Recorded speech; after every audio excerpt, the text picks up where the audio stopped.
ఈ ప్రపంచంలో కొన్ని జీవులు మన ఊహలకు కూడా అందని విధంగా జీవిస్తాయి. భూమిపై కూర్చోకుండా ఆకాశంలోనే తింటూ, ఆకాశంలోనే నిద్రపోతూ, నెలల తరబడి భూమిని తాకకుండా జీవించే ఒక అద్భుతమైన పక్షి ఉంది. అదే స్విఫ్ట్ పక్షి. ఈ వీడియోలో స్విఫ్ట్ పక్షి జీవితం, దాని రహస్యాలు, మనం ఊహించలేని దాని ప్రయాణం అన్నిటినీ తెలుసుకుందాం. స్విఫ్ట్ పక్షి సాధారణ పక్షిలా కనిపించినా దాని జీవన విధానం అసాధారణం. అది చిన్న శరీరం, చాలా పొడవైన రెక్కలు, చాలా చిన్న కాళ్ళు కలిగి ఉంటుంది. ఈ చిన్న కాళ్ళు చూసి ఇది బలహీనమైన పక్షి అనిపించవచ్చు, కానీ నిజానికి ఇది గాలిలో రాజు. స్విఫ్ట్ పక్షి రెక్కలు దాన్ని గంటకు 100 కిలోమీటర్ల వేగంతో ఎగరగలిగేలా చేస్తాయి.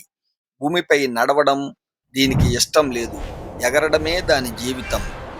స్విఫ్ట్ పక్షి తినడానికి భూమిపైకి రాదు. గాలిలో ఎగిరే చిన్న పురుగులు, కీటకాలు దాని ఆహారం. ఎగురుతూ నోరు తెరిచి పురుగులను పట్టుకుంటుంది. నీళ్లు కూడా ఎగిరే సమయంలోనే మేఘాల నుంచి లేదా గాలిలో ఉన్న తేమ నుంచి తీసుకుంటుంది.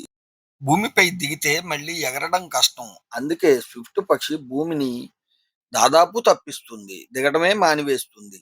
ఇది వింటే మీకు ఆశ్చర్యం వేస్తుంది. స్విఫ్ట్ పక్షి నిద్ర కూడా ఆకాశంలోనే పోతుంది. అవి వేల అడుగుల ఎత్తులో నెమ్మదిగా వృత్తాకారంలో ఎగురుతూ నిద్రపోతాయి. దాని మెదడులో ఒక భాగం మాత్రమే నిద్రపోతుంది, మరో భాగం దిశను, ప్రమాదాలను గమనిస్తుంది. అంటే నిద్రపోతూనే ఎగరగలిగే పక్షి స్విఫ్ట్. స్విఫ్ట్ పక్షి జీవితం ప్రయాణంతో నిండినది. ఇవి యూరప్ నుండి ఆఫ్రికా వరకు వేల కిలోమీటర్లు ప్రయాణం చేస్తాయి.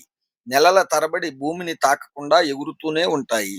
వర్షం, తుఫాను, చలి ఏదైనా సరే స్విఫ్ట్ పక్షి ఆగదు. ఆకాశమే దారి, గాలి దాని స్నేహితుడు. స్విఫ్ట్ పక్షి గూడు కట్టేది చాలా అరుదుగా, భవనాల గోడలపై చిన్న రంధ్రాల్లో తమ లాలాజలంతో చిన్న చిన్న గూళ్ళు తయారు చేస్తాయి. అవి కూడా సంతానోత్పత్తి కోసం మాత్రమే. ఒకసారి సంతానాన్ని తీసుకొని ఎగిరితే మళ్ళీ గాలిలోనే ప్రయాణం, గాలిలోనే జీవితం. పిల్లలు పుట్టిన తర్వాత తల్లిదండ్రులు వేల కిలోమీటర్లు ఎగిరి ఆహారం తీసుకువస్తాయి. నేటి నగరాల్లో స్విఫ్ట్ పక్షులు తగ్గిపోతున్నాయి. కారణం మనమే. గూడు తలాలు నాశనం చేయడం, గాలి కాలుష్యం, ఎత్తైన టవర్లు. ఆకాశంలో స్వేచ్ఛగా ఎగిరే ఈ పక్షికి ఇప్పుడు ఆకాశమే ప్రమాదంగా మారింది. మన చిన్న ప్రయత్నాలు స్విఫ్ట్ పక్షిని కాపాడగలవు.